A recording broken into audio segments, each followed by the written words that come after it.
Bueno, ya justamente ya que estamos acá en esta onda de niños, yo los quiero invitar a recordar juegos callejeros que hayamos practicado cuando éramos niños. Ya vi varias sonrisas, qué lindo verlo, ya se imaginaron. A ver, vamos a hacer así como una encuesta, como una especie de censo, para ver de pronto qué juegos tuvimos en común. ¿Están listos o no? A ver, bueno, ¿alguno quiere mencionar alguno, aportar? A ver si coincidimos acá con algunos que yo tengo por allá. ¿Quién dijo quién jugó trompo? ¿Quién por allá jugaron trompo? Maras, Venado y Cazadores. Hermano Jaime es de los míos, es el primero que tengo acá, hermano Jaimito. Usted y yo estuvimos hoy conectados, bien, de corazón. Venado y Cazadores, alce la mano el que jugó Venado y Cazadores. ¿Quién jugó eso? Uy, qué adrenalina, ¿sí o no? Y que la finta y todo eso. Ahí se aprendía la finta para escaparse a la mamá cuando le iba a perseguir con la chancla. Hágale, trin. Venado y Cazadores, usted entrenaba. No, mentira, no. No, pero bueno, de pronto sí pasó. Ahora, ¿qué otro juego? A ver, si ¿alguien jugó Pistoleros? No, pues en ese tiempo éramos bélicos, éramos violentos. Entonces yo era violento y jugaba Pistoleros. Y cualquier palo servía para dar plomo por ese barrio Bicentenario. ¡Pa, pa, pa, pa! Y se escondía un amigo allá a 2 cuadras y medio asomaba así la cabeza. ¡Pum! ¡Muerto, muerto! Eso parecía un francotirador. Y gritaba el otro de allá: ¡en el brazo, en el brazo! ¿Sí o no? Herido, herido. ¿No? Bueno, ¿quién jugó Jervis? Alce la mano el que jugó Jervis. Uy, qué renota eso, ¿no? Ahí el jueguito, de pronto los que no jugaron eso, un equipo está intentando armar unas latas y el otro equipo intentando poncharlo, ¿no? A que no lo logre, poncharlos primero. ¿Quién jugó la patada al tarro? Eso era como unas escondidas, pero muchísimo más holladas, ¿no? Muchísimo más potente, ¿no? Era un tarro, podía ser una botella de plástica, de gaseosa. Yo me acuerdo el tarro de Chocolisto era brutal para eso. Se le echaban unas cuantas piedritas para que volara más. Y entonces en lugar de llegar uno a la base y decir ¡por mí!, entonces uno lo que hacía era darle a ese tarro. ¡Puf! Volaba por esa carrera 10 como si no hubiera un mañana. Eso parecía balón de fútbol americano. Pero quiero recordar especialmente un juego de mi infancia. Yo creo que era un juego como de nicho, o sea, como de la cuadra y como de mi generación, creo. Yo creo que ese juego tal vez se lo pudo inventar de pronto mi hermano menor o algún compadre ahí de la cuadra. Se llamaba El Tiburón, ese juego. Era ahí como inventado por todos los niños de la cuadra, que éramos un montón. Entonces se llamaba El Tiburón y lo jugábamos en la verja de la casa de mis papás. Ellos en la casa tienen una verja que es larga por el lado de la casa, es larga, y esa verja larga era el mar, y la jugábamos también con la verja del vecino, que tenía una diferencia de altura como de un poco más de un metro y algo de altura, y ese era el barco. Entonces el juego sencillamente consistía en que alguien era el tiburón y tenía que atrapar a todos los demás. Entonces mientras los otros jugadores estuvieran en el mar, el tiburón los podía atrapar. Así que cuando uno se bajaba, uno corre a toda velocidad, pero cuando uno se subía al barco, todo cambiaba. Cuando uno se subía al barco, allá no podía llegar el tiburón. Entonces uno allá literalmente uno se podía relajar, uno se podía acostar allá en la verja del vecino si quería, se podía sentar, se podía poner a charlar con el compadre, lo que quisiera, relajarse. Allá no había ningún problema, no había mal que lo pudiera tocar, uno estaba en territorio seguro. Y yo quise recordar este juego para que pensemos si de pronto eso le pasa a uno en algún escenario en la vida. De pronto si hay momentos en los que uno siente que uno tiene que estar en la jugada como pendiente de hacer las cosas bien y todo, pero si hay momentos en los que de pronto uno siente que es como ese territorio seguro donde uno se puede relajar y uno se puede como prácticamente dormir ahí y sentir que nada va a salir mal, porque sí, pensemos algún escenario posible. Por ejemplo el matrimonio. Si el matrimonio fuera como ese barco allá en el juego del tiburón, de pronto 2 personas muy enamoradas llevan un camino pues de ilusión, de pasión, de detalles, y llegan de pronto al altar. Acepta tal como su esposo para darlo y tal, hasta que la muerte, acepto. Acepta fulanita tal, hasta que la muerte, acepto. Y de pronto después de ahí sienten que están en territorio seguro y que después de ahí ya nada puede salir mal. Entonces de pronto se olvida el uno de charlar con el otro, se olvidan de pronto de salir a comerse algo, se olvidan de pronto de enamorarse el uno al otro, de mirar ahí como, mejor dicho, le coqueteo y todo el cuento, de respetarse. ¿Será que eso puede pasar en algún matrimonio o no? Sí pasa, ¿no? y entra como en un estado de relajación, porque como que la persona inconscientemente, uno puede pensar, pues ya me casé, esto va hasta que la muerte nos separe, ¿qué puede salir mal? Me puedo dedicar a otra cosa, ¿cierto que sí? Me dedico a otras cosas, ya el amor, eso ya está asegurado. Bueno, ahora, ¿en qué otro escenario puede pasar eso? Puede pasar en la salud, por ejemplo. Entonces uno se siente todo sano, uno se siente súper bien, y entonces uno puede sentirse inconscientemente en ese territorio seguro, donde a uno no le importa si se está volviendo sedentario o no, no le importa. Uno siente como que yo estoy sano y siempre va a ser así. ¿Por qué? Porque sí.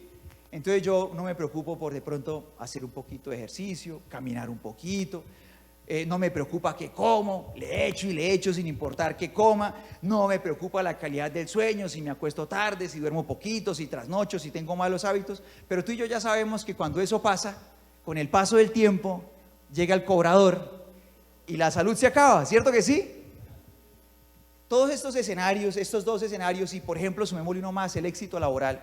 También puede pasar, por ejemplo, que una persona pone un negocio y el negocio empieza a ir bien, y de pronto siente que llega un momento en el que las ventas están re buenas y está entrando muy bien, y puede llegar a sentir que es un territorio seguro. Entonces se le olvidan algunas cosas, empieza a olvidar, por ejemplo, ser un buen administrador, y empieza a gastar de más. Se le empieza a olvidar, por ejemplo, tratar bien a las personas que hacen parte de su personal.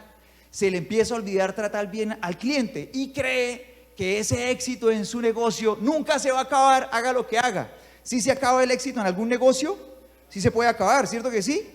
Ahora, mira que el Señor nos advierte acerca de esos territorios seguros donde creemos que nada va a salir mal y que podemos hacer lo que queramos sin consecuencias, en varios lugares.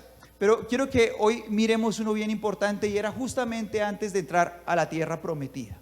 Antes de entrar a la tierra prometida, el Señor le deja a Israel y nos deja a ti y a mí un libro que se llamó Deuteronomio.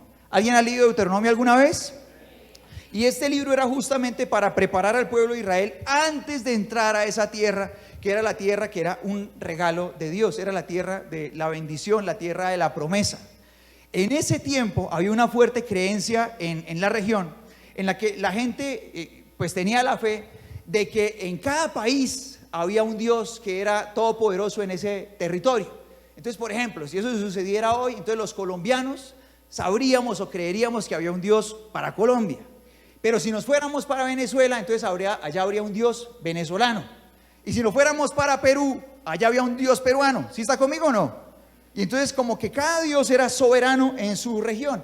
Entonces, en el contexto cultural, Israel, al entrar a la tierra prometida, ¿qué podría pensar?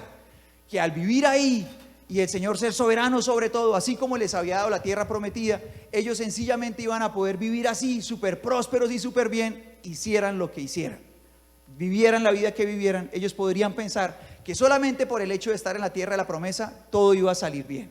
Por eso el Señor les empieza a dejar en este libro una serie de advertencias que no pasan ni una ni dos veces, sino que todos los que hemos leído el libro de Deuteronomio nos damos cuenta que este tipo de advertencia que vamos a leer pasa a lo largo de todo el libro. Y la Biblia dice entonces, por ejemplo, allí en Deuteronomio capítulo 4, versículo 1, así. Leámoslo en voz alta. ¿Listo? Por favor. Leámoslo juntos en voz alta con el corazón bien conectado. Dice: ahora, Israel, escucha con atención los decretos y las ordenanzas que estoy a punto de enseñarte. Obedécelos, ¿para qué cosa? Alguien que diga bien fuerte esas tres palabras. Obedécelos, ¿para qué? Para que vivas. Dice: y para que puedas entrar y poseer la tierra que el Señor Dios de tus antepasados te da. Entonces el Señor les estaba ahí diciendo a ellos: la vida que ustedes pueden tener como una promesa no se obtiene por el hecho de vivir allá en esa tierra.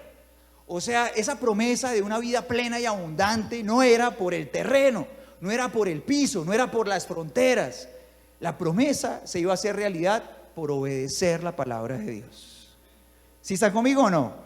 No era por estar ahí encima de ese suelo, sino por vivir la palabra de Dios. Para nosotros, ¿cómo eso se traduce?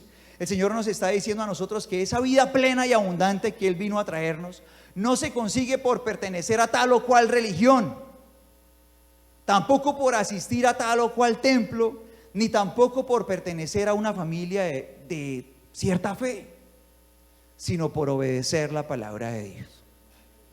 Ahora, pensando en nosotros puntualmente hoy, tú y yo podemos estar aquí adorando a Dios esta noche. Creo que todos vinimos a eso, ¿cierto que sí? Pues vinimos a adorar a Dios esta noche, vinimos a orar. Y en este momento estamos meditando en la palabra de Dios, tú y yo vinimos a eso.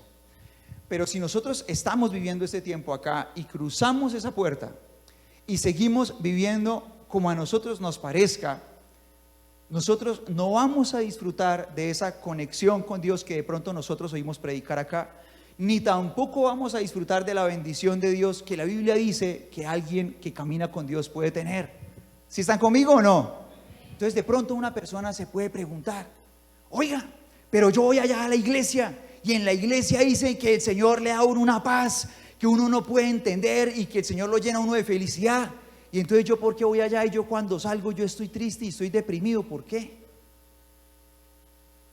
De pronto una persona viene a la iglesia y sale y se pregunta ¿por qué? Si allá en ese lugar hablan de que el Señor le llena a uno el corazón, el lunes en la tarde yo me siento vacío. Porque yo llego a mi casa después del trabajo y yo siento que mi vida no tiene sentido. Y siento que necesito buscar algo para distraerme porque siento que nada me llena. O de pronto alguien puede pensar, ¿por qué dicen allá que el Señor libera y yo llevo yendo allá tanto tiempo y sigo luchando con mis mismas esclavitudes? Sigo luchando con mis mismos hábitos y llevo en ese andar tanto tiempo y allá yo veo que dan testimonio, veo gente que cambia, pero yo no. ¿Por qué me pasa eso a mí? ¿Por qué me siento perdido? ¿Por qué siento que me estoy muriendo por dentro si el Señor dice que Él es la vida? ¿Por qué me pasa eso? Y entonces tú y yo podemos empezar a entender que no se trata solo de estar en el lugar a donde Dios me trajo, sino que se trata de estar conectado con el Dios que me trajo a este lugar, de estar conectado con Él. Que no se trata solamente de oír la palabra de Dios, sino que se trata de vivir la palabra que yo puedo escuchar. Y entonces mira que en el libro de Deuteronomio el Señor no solamente les hace estas advertencias, sino que además le presenta al pueblo de Israel algunas decisiones malas que ellos inconsciente o ingenuamente o sencillamente de manera deliberada podrían tomar mal en la tierra prometida.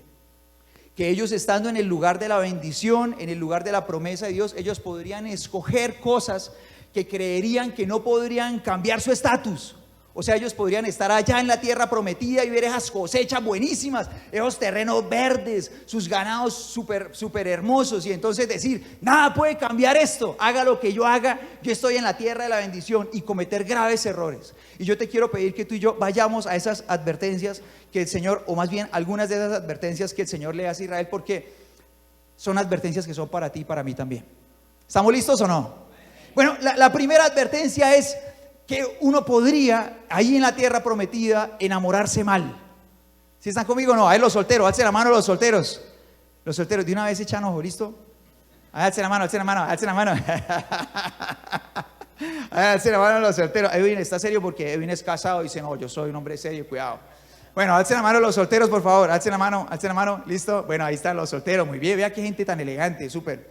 Bueno, ahora mira lo que pasa en Deuteronomio 7, versículo 3, vamos a leer en voz alta. Dice, leamos juntos la palabra de Dios. Dice, no te unas en matrimonio con su gente. Ahora hagamos una pausa ahí. Ellos iban a entrar a una invasión. Estamos hablando de un contexto absolutamente diferente al nuestro. Estamos hablando de una época de guerras, de una civilización que vivía en otro contexto muy diferente al de nosotros. Ellos eran un ejército que iban a entrar en combate frente a una sociedad malísima, perversa.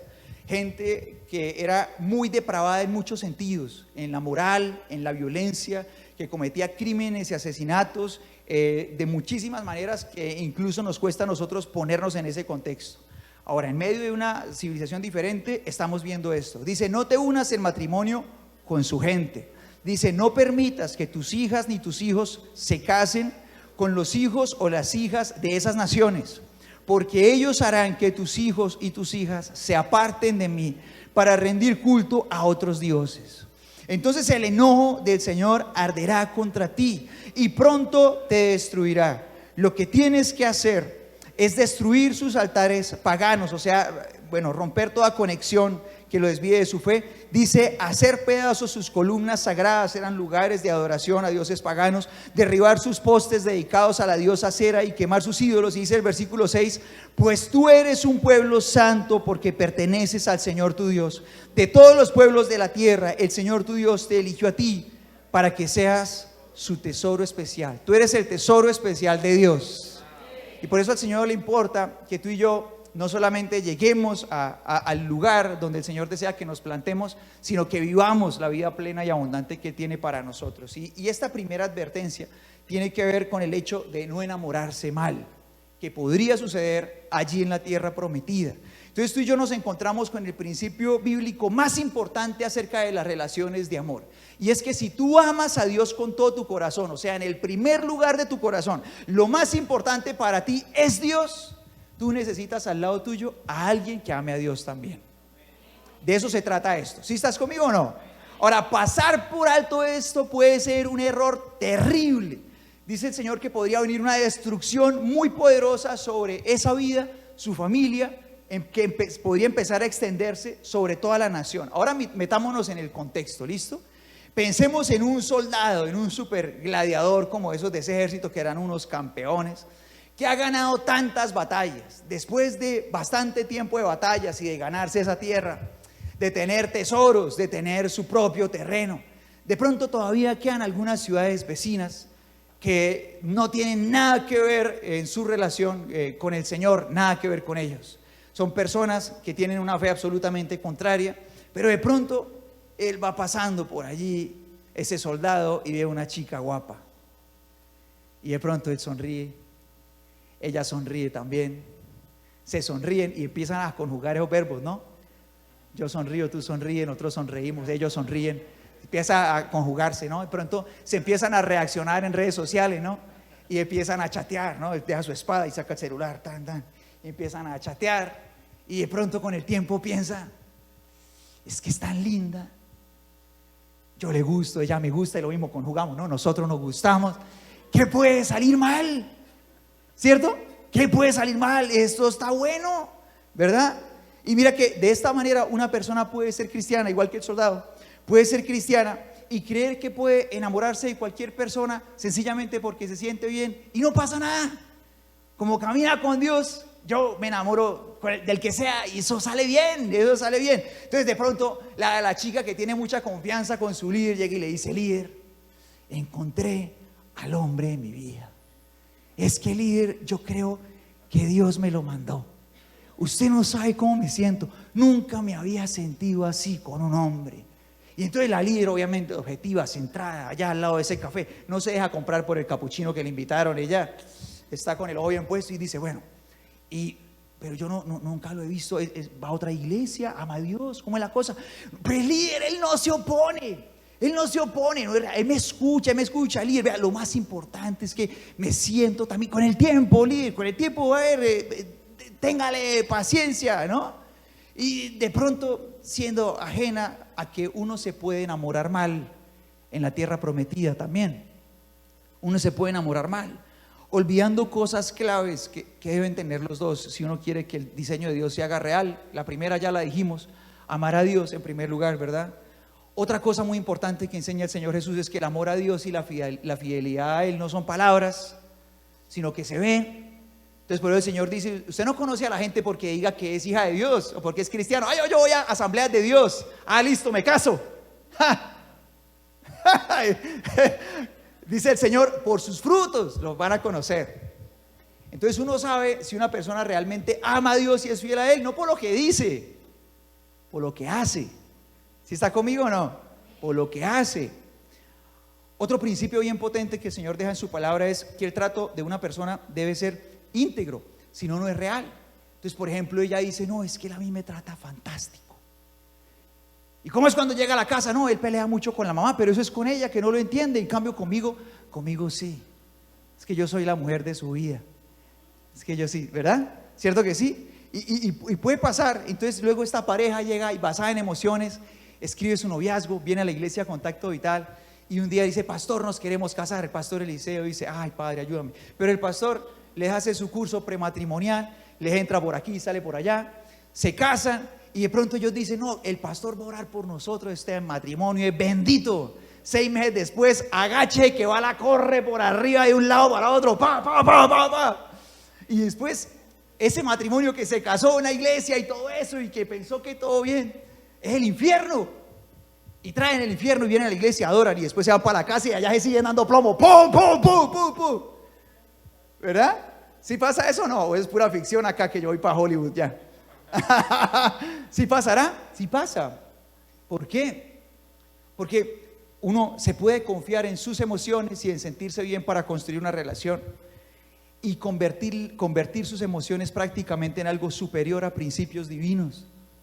Y creer, es que el Señor no sabía de mí, yo tengo un corazón tan óptimo, ¿verdad? Y confiar más en las emociones.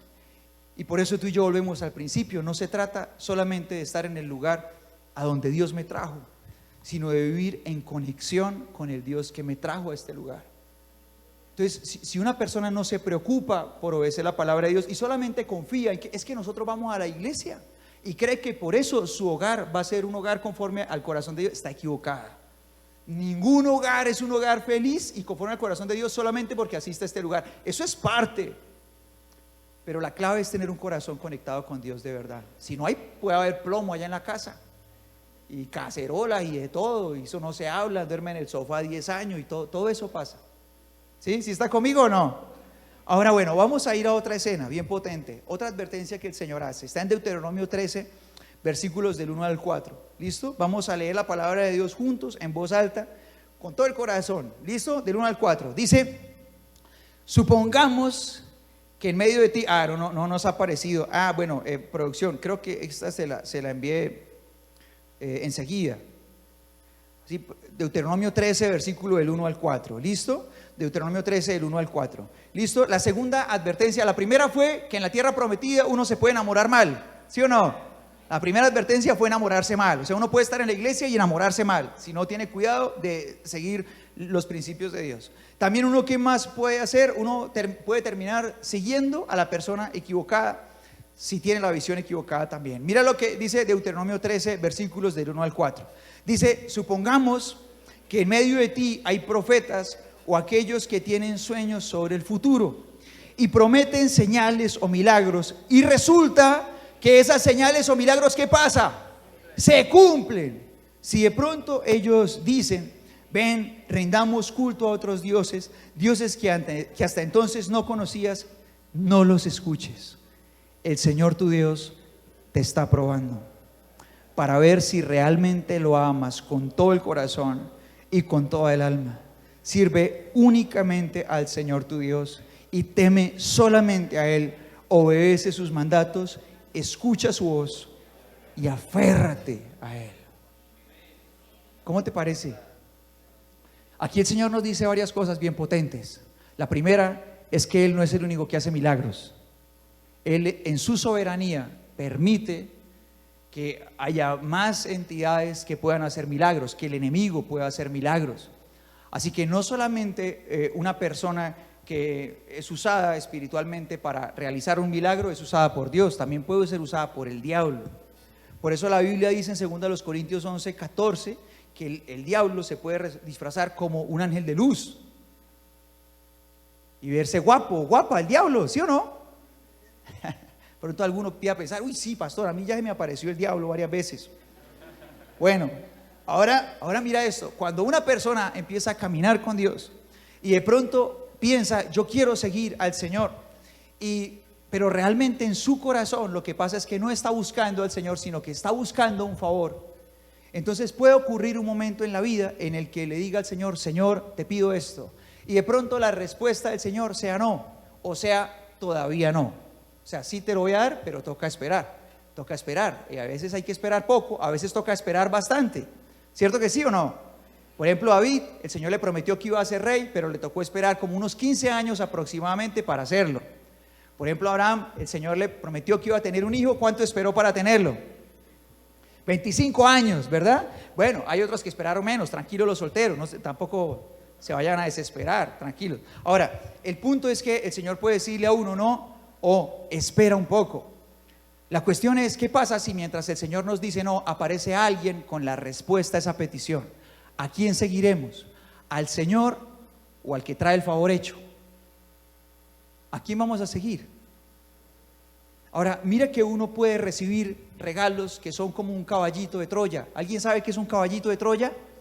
¿Sí? Un caballito de Troya. El caballo de Troya es una estrategia militar de allá la mitología griega, en la que no había forma de tomar esa ciudad amurallada que se llamaba Troya.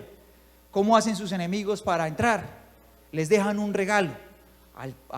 De pronto un amanecer hay un caballo muy grande afuera y ellos sienten que es alabanza a ciertos dioses y lo reciben como un regalo. ¿Y qué hacen? Meten el regalo a Troya. Y resulta que dentro del caballo gigante estaba una guarnición de los mejores soldados enemigos, y en la noche siguiente esos soldados se encargaron de abrir las puertas de Troya para invadirla. Ahora, uno podría en su vida recibir regalos que son como un caballito de Troya, que realmente son regalos de un enemigo. Por ejemplo, uno no puede pensar que todas las ofertas de trabajo son una bendición de Dios. No todas lo son. ¿Sí están conmigo o no?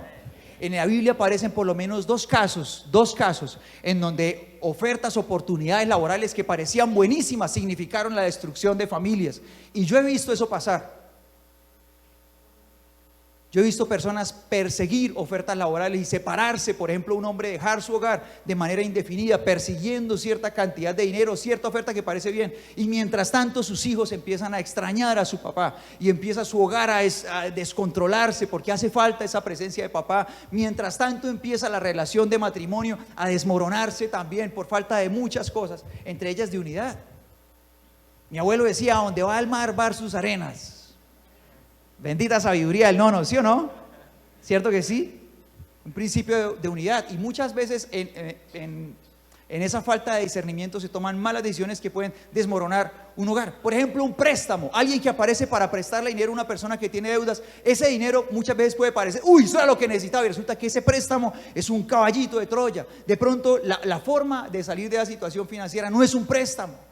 De pronto es reorganizar la administración de lo que hay. De pronto es ajustar costos y aguantar un poquito, pero no meterse en una deuda más. Pero aparece otro préstamo: uf, el Señor me lo mandó. Eso es plática, viene de Dios.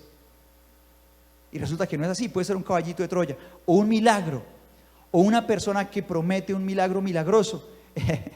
Un milagro sobrenatural. Valga la redundancia, ¿no? Bien por los que se rieron porque están en la jugada corrigiéndome ahí la redacción. Ahora, yo cuando pasa esto, yo pienso en nuestra vida de familia cuando éramos niños. Había muchas crisis antes de conocer al Señor en nuestra casa. Y en medio de esa búsqueda por solución a esas crisis, una de las alternativas fue buscar una solución de salud. En esa desesperación por encontrar sanidad, uno pensando que cualquier milagro venía de parte de Dios, mis padres recurrieron a una medium, una señora que trabajaba como una medium de un santo. Y entonces se le dio la bienvenida a esa señora a la casa y empezó a practicar allá sus cuestiones. Y empezó a decirle a mi mamá: no, este santo va a venir y la va a operar esta noche, alístele algodón, alístele agüita, que él va a venir y la va a operar. Pues sí, señor, que ahí se estuvo esperando a que el santo viniera esa noche a la operación. Y empezó a pasar en nuestra casa que empezaron a haber manifestaciones espirituales, pues de parte de demonios en casa. Y entonces empezaba a suceder, pues obviamente el enemigo mira por dónde darle. Y pues mi hermano menor y yo éramos los más pequeños. Mi hermano menor empezó a ver a un hombre que se paseaba por la casa en las noches. ¿Qué crees que empezó a pasar? Que no podíamos dormir bien, que teníamos que dormir juntos, que teníamos que dormir con la luz prendida. Aparentemente la vida en la casa parecía normal, pero eso que parecía una solución porque había una promesa de un milagro, se convirtió en una puerta abierta para el enemigo en nuestra casa.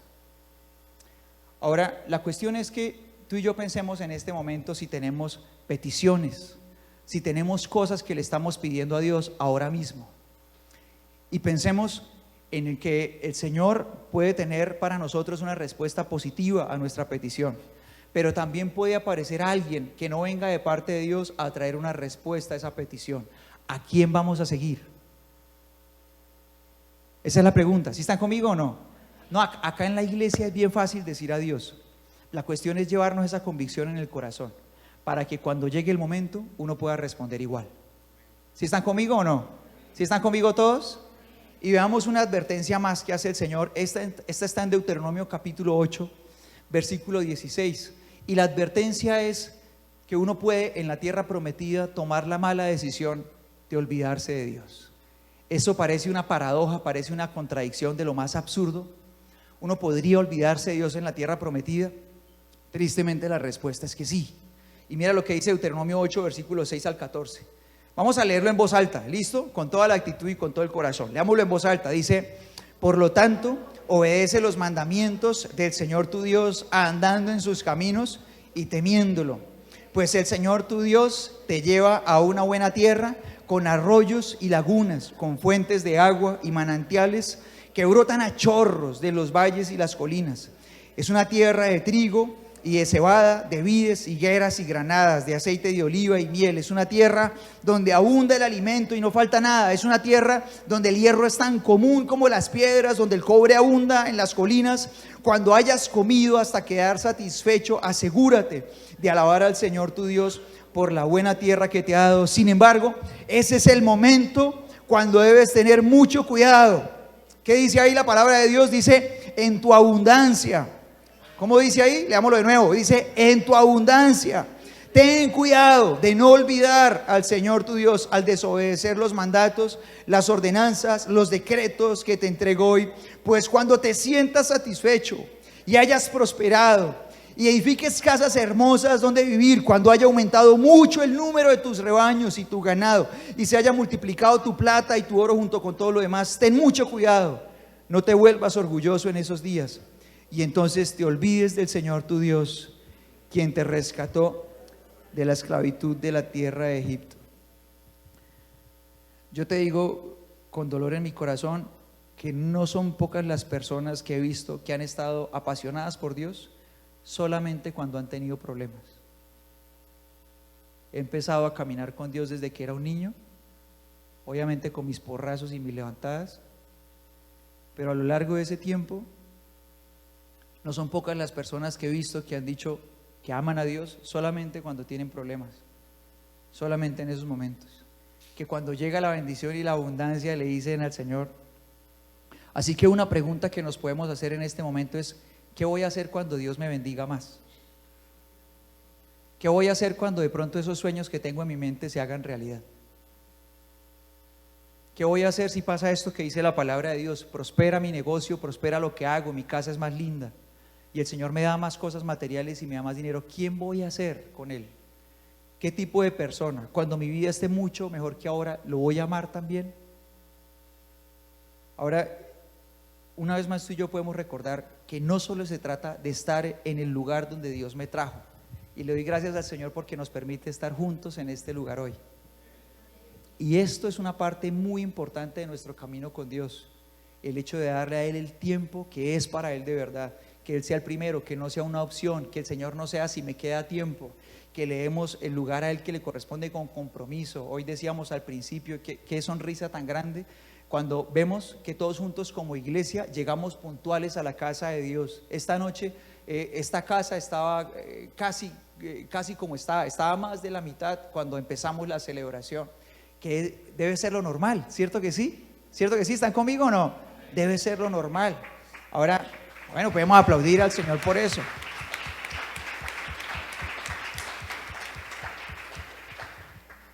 Pero mira que así como le pasó a Israel, si uno no tiene cuidado, en el lugar donde Dios lo quiere a uno, uno podría tomar malas decisiones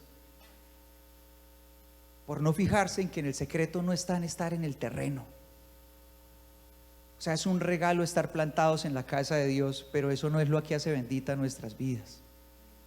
Es estar conectados con Dios y vivir su palabra. Y obviamente vivir su palabra nos lleva a estar plantados en su casa. ¿Cierto que sí? ¿Sí están conmigo o no? Y yo te invito a que terminemos este momento leyendo Deuteronomio 11, del 18 al 22. De hecho, te invito a que nos pongamos de pie. Y te pido que leamos esta palabra que está allí en Deuteronomio 11, del 18 al 22, juntos. Vamos a poner nuestros ojos ahí en las pantallas y te invito a que leamos la palabra del Señor.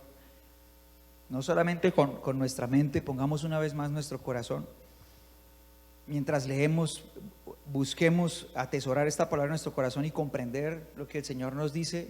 Dice la palabra de Dios así, dice: por lo tanto, comprométete de todo corazón a cumplir estas palabras que te doy.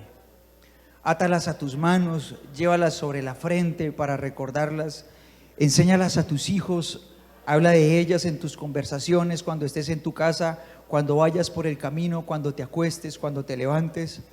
Escríbelas en los marcos de la entrada de tu casa, sobre las puertas de la ciudad, para que mientras el cielo esté sobre la tierra, mira esta belleza de lo que el Señor dice, para que mientras el cielo esté sobre la tierra, tú y tus hijos prosperen en la tierra que el Señor juró dar a tus antepasados.